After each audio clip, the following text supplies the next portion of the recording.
Congratulations on the victory tonight. It was pretty thorough and complete victory for you this evening. I'm curious how the fight played out versus what you were expecting.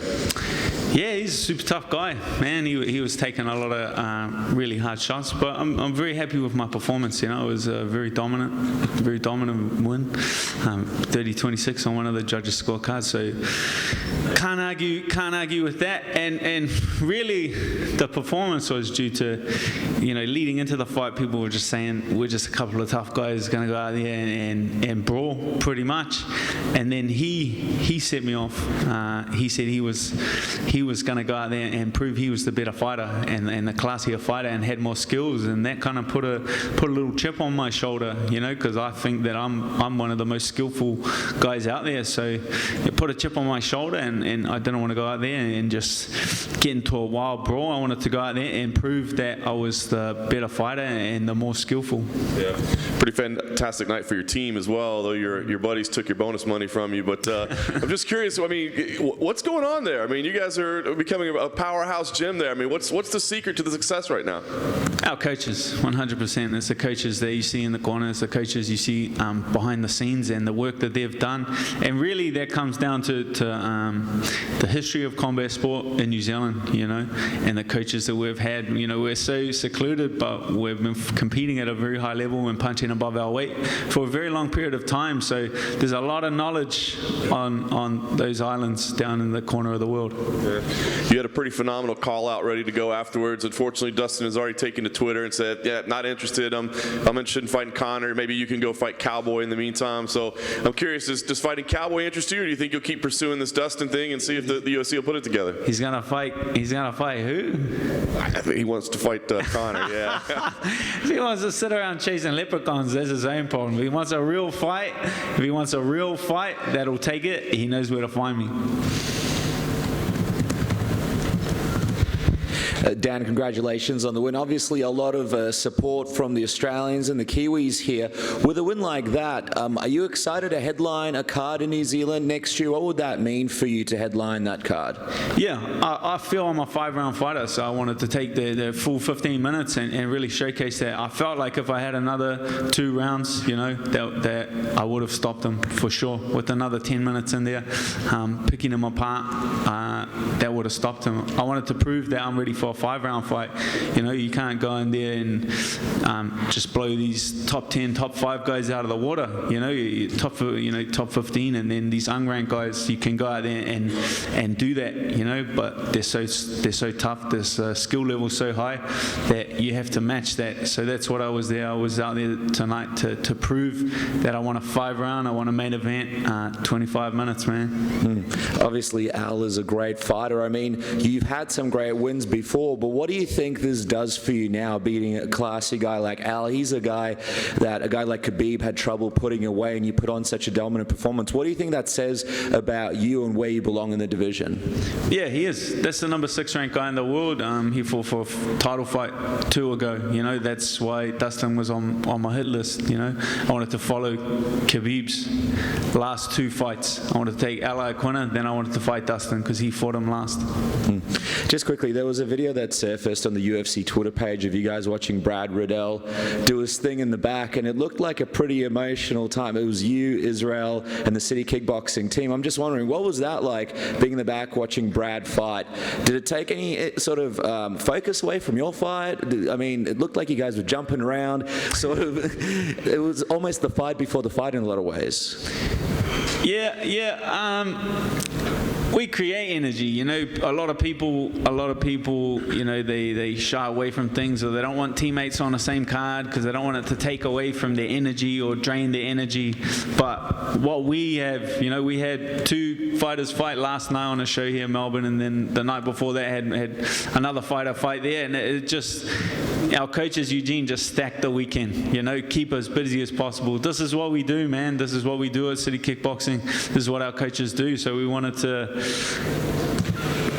energy is created, you know, so that didn't take away from anything, watching Brad there and getting excited and jumping around, because we're not putting on a show for the cameras. None of this we're putting on a show. That that's just how we feel, and that hyped us up for our fights, you know. And I'm sure Israel watching my fight hyped him up for his fight. So energy is created. That's kind of our philosophy there. Dan, those leg kicks you were chopping with Al really hurt him. You were imposing his will. Was there any point in the fight where you realized that he wasn't going to come and get you and that you had this in the bag? He was so tough, and he was still very dangerous. You know, the times that I did go in there and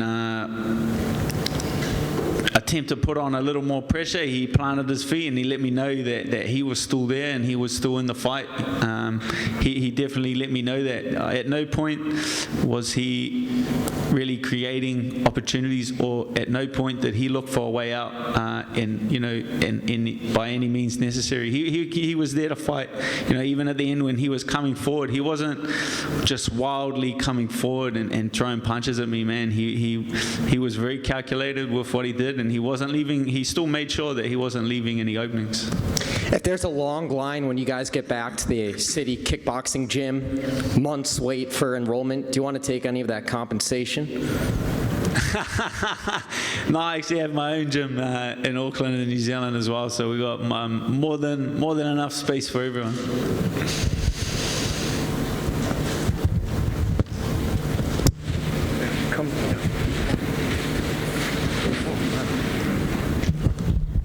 What's up, Dan? I just wanted to ask about that call out. It was pretty aggressive. You're not generally that aggressive when you're asking for another fight. Was there anything behind that? Oh, my post-fight's always pretty aggressive. You know, you get hyped up in the moment. There's a lot of adrenaline. I think I have the potential to do that a lot. I think it's just people who haven't kind of figured out how to trigger me yet. I think the guys at the gym kind of know how to trigger me and get me going, so they try to keep away from it. But I'm sure at some stage people are going to figure out how to trigger me, and you'll start seeing a lot more of that.